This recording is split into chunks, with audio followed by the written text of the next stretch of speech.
I'm not entirely sure if people will really like what I have to say. I don't want to lure people into this fairy tale idea that artists are necessarily likable people or even good people. And I think that there's a reason that they're not. I don't think that artists are going to be personable or acceptable in the way society today, I think, wants them to be. And by principle, I don't think that they should be necessarily. I want to talk about this idea that artists are selfish. I want to talk about the good and bad things resulting from an artist's selfishness, because it is a double-edged sword. I think that the quality of being selfish is directly correlated to an artist's success. An artist being able to create a body of work, a large body of work, an impactful body of work, to be committed to that is dependent on selfishness in a very real way, just as it also contributes to their inability to function in society the way that other people can. I think that this selfishness can be a tremendously good thing, even if it doesn't sound so nice. I feel a lot of people can even be inspired by an artist's selfishness and maybe not take it all the way, take it to the lengths that artists in the past have. As I said, I don't know if people are going to necessarily agree with me or be happy with what I have to say or my opinion on this, but I belong to the camp of people that believe that artists, only artists who have created impactful bodies of work, who have made changes to the world through their art, I do feel that these people can be given leniency for their faults. Now, as a society, of course, yes, you have to look at a person and say whether or not they're good or bad, and you have to let everybody else know that that person is good or bad, and we need to keep our morals intact. I understand that. But the artist is not a representation of society. An artist makes comments on society, says something about the time that they're in, represents a change that's happening, but an artist is an aberration, is a mutation, an unnatural formation that comes from society. They become external at some point. And because of this, they're not going to act like normal people. And that's just as much of a gift as it is a fault. People today really, really want us to all just be so nice and likable and sweet and empathetic and relatable. And I don't know if you're going to get that from artists. If you don't know, let's say you like art from a certain artist and you know nothing about them, I don't know if you're going to really like that artist that much once you know about their personal life or the journey that they had to take to get to this place of prestige. And I don't think that artists necessarily care to be that way for people. And as an artist, you have to be okay with being ostracized, being condemned, and being unlikable. You have to be okay with this desire to be selfish. And if you're going to be a shitty person, then you might as well make up for it in some other way. I don't think you can just be shitty and then call yourself an artist. That's just an excuse. You need to compensate for your poor behavior at some point with great art, at least. And I think that is in line with what I've been talking about more recently, about some kind of code. Some kind of code is necessary.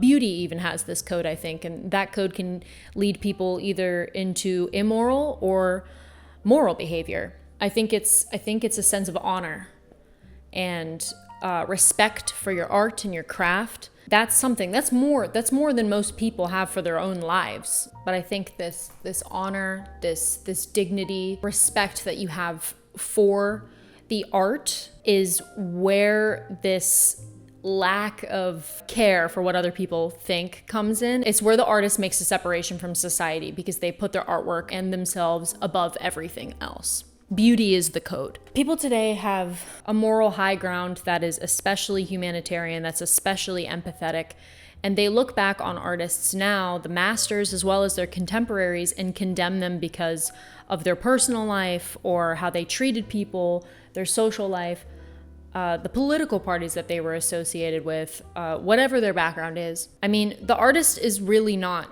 I don't think that the artist is supposed to make sense to the average person. It's pretty much, I'd say, an artist's entire life mission is to not make sense to the mass, to most people, to people who are moral, who follow a moral code that is associated with a larger group of people. This particular problem of an artist trying to figure out how to be in society, how to not be in society, how to have healthy relationships with people around them.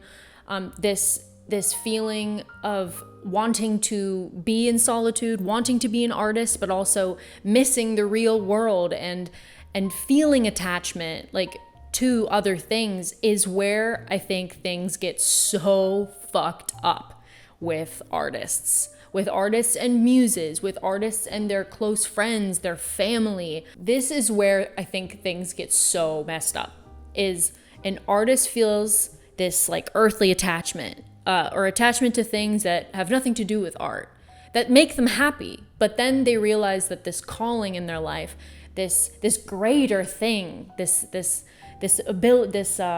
possibility to do something great, to achieve something higher than just regular, even beautiful daily life. This is where artists have trouble, and this is where they hurt people, because they feel that certain things that they do are necessary and others don't understand why. Whenever they isolate, whenever they're irritable, whenever an artist finds inspiration, let's say in the form of a muse, another person, and then they this trope that an artist or a writer falls in love with somebody, uses them, and then discards them. How does an artist say no to this inspiration? How does an artist say no to this muse? And then emotional attachments come out of it, and then you have to break them off. How do you go about those things? It seems like there's no real code of ethics out here for that, because the artist feels this desire, not this desire, but this need, this absolute need, this necessity to create. And sometimes in order to create, things get messy. Sometimes you hurt people. And it's really terrible because you know you're doing it. I think that's the worst sin that an artist, this self-centeredness, this selfishness, is that artists feel all the time that in order to make an omelet, you have to break a few eggs. That what they're doing is a necessary evil. And that's where this selfishness, again, this double-edged sword, where this is what is needed a lot of times for artists to create good work, but they harm people in the process. They can come off as standoffish, as careless, as callous, apathetic. And I get it. I get why this is a problem. But I guess in the way of the artist, in the mind of an artist, it's a necessary evil. And I think that really good artists are really exceptional people, and they have done impactful work. And when I say impactful work, it's work that transcends their lifetime. It's more than just work. It's work that had to be done. And I do think that you can separate the artist from what they do, because a body of work expands beyond the artist. I mean, a body of work can impact people in different ways that have nothing to do with the artist themselves after the artist has died. So I think that's honestly justification on its own, that the art supersedes the artist, because once the artist dies, it no longer belongs to them in a way. I think that the art almost kind of changes ownership, whether it's towards maybe the people who own it is the scholar, somebody in school who's learning about this artist, and they want to write a novel about it, and they want to teach people things. Or maybe it's another artist, and the ideas are passed down onto them, and maybe that artist decides that they want to be more moral, and they want to improve on the behavior of the artist that they condemn, whatever exploitative personality this artist is. I think that their art doesn't belong to them after they're done. And I think maybe that's why this necessary evil, this selfishness, can be looked over in so many ways. And it's silly to say that. I also think it's silly to say maybe that people think that these artists who do terrible things, or they're not good people. I don't think that these artists are necessarily just doing these things and having a great time either. I think it's the opposite. I think that artists are having a hell of a time trying to find a way to make art as well as be a human being. I think that it's an artist's mission almost in life to make this separation from society and everything that society may stand for. And this is shown through the body of work in rebellion and through change, through the initiation for change. An artist is not going to be the likable one, probably not going to be the relatable one. They might not explain themselves to you, feel the need to explain their behavior to you, and they may not show remorse either. I don't think an artist gives a damn about society or their rules and how they should conduct themselves. But it's also this self-centeredness, maybe a feeling at times of superiority or correctness even, that allows them to focus on their work, to dedicate themselves to their work. You have to be sure of yourself and confident. I think even people who own businesses and the like are also like this. You have to be sure. You have to be your number one ambassador if you are to do anything. And I think that requires a level of delusion. And this can go to lengths such as megalomania. But this delusion, I think, is absolutely necessary. It is a self-centered delusion, but you kind of need this, an iota of that self-aggrandizement in order to get anything done. You have to be so sure of yourself. You need to be primarily concerned with yourself and your work over everything else, everything. And when you do make this separation, you need to be sure that with proper effort, what you create is going to be exceptional because of this sacrifice that you're making and because you may not be the best person on your way to get what you want.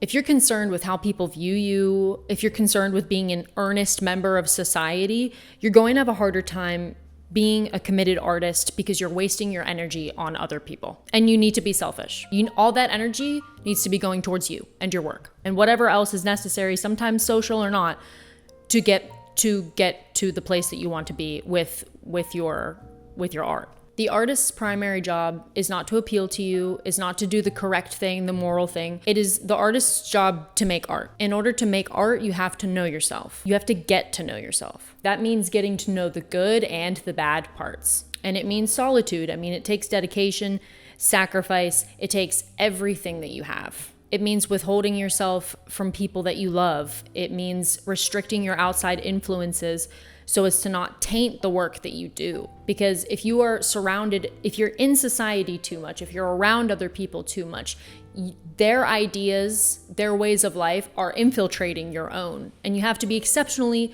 strong to be around that all the time. And it's a lot of energy, it's a lot of wasted energy, it's a distraction. This is why the artist needs to leave society, needs to make a pilgrimage outside, away from society, into themselves. It comes to a point where let's say you wake up one day and you have this revelation, you know that you're an artist, this is your calling in life. It gets to this point where you can't ignore that feeling. It feels like a calling, like somebody is calling you to do this thing, and other people that are distracting you, that are in the way, even people that you love and that you care about, other projects, things that you're doing in your life, anything that isn't this thing that you need to do, it's like swatting away flies. Like you constantly feel like you are, things are distracting you from your goal and that you're not on track. This is why solitude is necessary. Prolonged periods of solitude is necessary to get anything done, because you need this continuity. I like to call it the continuity of ecstasy. That's a reference to Anais Nin. But the zone that you get into whenever you're creating, or it's this very special sacred space where you're creating, you're receiving inspiration, and it's seamless, and it keeps going if you don't stop it. You can go and you don't eat, you don't talk to people, you don't leave the house, you just keep going until it runs out. Anything that gets in the way of that is infuriating. And this continuity is what is necessary to break through, to learn something new about yourself, to create better art, because you have to keep going. You can't stop. You can't take breaks. you can't get distracted, because then it will take longer and longer for you to get to the point that you want to get with your work. But I kind of want to come back to this idea of self-discovery too, because as I said, you need to get to know yourself as an artist.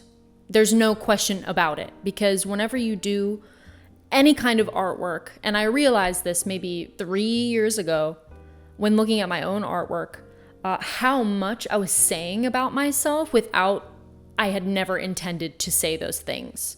And if somebody was able to read the language of what I do and able to like analyze what I do, then they would know probably a lot more about me than I was even comfortable saying to even a close friend or family member. Artwork is an extension of the artist. It is extremely intimate. It's an extremely intimate thing to be an artist and to create art, because there's nothing that you could do that doesn't say something about you. I think that takes, especially if you know that, if you are conscientious of that, I think that makes you a better artist. I think the best artists know this about themselves. Going on this journey to figure out who you are is not a pleasant one. And that takes more courage than I'd say than anything to figure out who you are. Psychoanalysts, philosophers, they have said forever, since the beginning, that the journey into the self is a treacherous one. It's a dangerous one. Sometimes it's fatal. I mean, a lot of people lose their mind because they can't take it. Reaching into the furthest ends of yourself and trying to come back out the other side is insane. It is not a pleasant journey. And there are rewarding parts, of course, but it takes great courage to do that. To be yourself, to be conscious of yourself, of your actions, of your behavior, and then on top of that, to create art, and then to vice versa, reverse that, and to figure this out through your own artwork, and to know that you've been so truthful and so vulnerable with your work. The artist's journey is, it's not a fairy tale, not a fun journey. I think it's the reason why a lot of artists are shitty people. They are allowing themselves this freedom to get to know themselves and to act as they want, act on their desires. And what you find whenever you act for yourself and only for yourself is a frightening thing, this free will. And you can't go back either. You can't know that you're on this journey. Like, I really want to stress that there is no going back when you realize that you've chosen this path. Anything else that you do is just in vain. I really mean that. So be careful with your self-discovery. Also, artists are, if they're temperamental, if they're having a hard time, if there's just this issue, this problem with being lost in translation, artists are imperfect people trying to communicate a perfect idea. Again, I think that takes courage. I think that takes strength, despite people who get in the way and people who get hurt, because inevitably it all comes down to something social, I think. And more than solitude, I think artists need time. When it comes to selfishness, when it comes to creating work, it isn't just about isolation, but it's quite literally like dropping off of the face of the earth in order to do what you need to do. I just recently read, due to a suggestion from a friend, I read David Lynch's Catching the Big Fish. It's a really, really small little book where he talks about how transcendental meditation had helped his creative process. But he was talking about in one of they're very, very small. He reads it, so they're kind of like monologues about different parts of creation and different aspects of it. But he has one chapter where he talks about time. And I've been talking about time on this channel for a very long time for a reason. Time is so, so, so important. It is the greatest currency ever. An artist needs time. Artists need time to do nothing. And that's probably the most frustrating thing for people to understand, is an artist literally needs time to like sit and think. It's this collection of thoughts that are just kind of buzzing around all the time, and you're trying to find which one to pick. Which one's gonna work. you're trying to catch a wave. There's going to be a lot of waves that come by, and maybe you don't get on the board, and but you're trying to catch a wave, and you're trying to ride that wave for a long time, for as long as you can. And anybody that interferes with this is like pushing you off your surfboard. That's what it feels like. But an artist needs more time, needs as much time as possible to do what they need to do. I think about one of my favorite books, White Oleander, and I think about how Ingrid Magnusson would just skip work because she wanted to finish a poem, or in the movie, it's because she wanted to finish this installation. But this idea that she just skipped work because she did not want to interfere with this continuity of ecstasy that's fascinating to me. And I get it, because once you cut it off, you close the door for the time being. And that is an awful feeling. Yeah, you need so much time.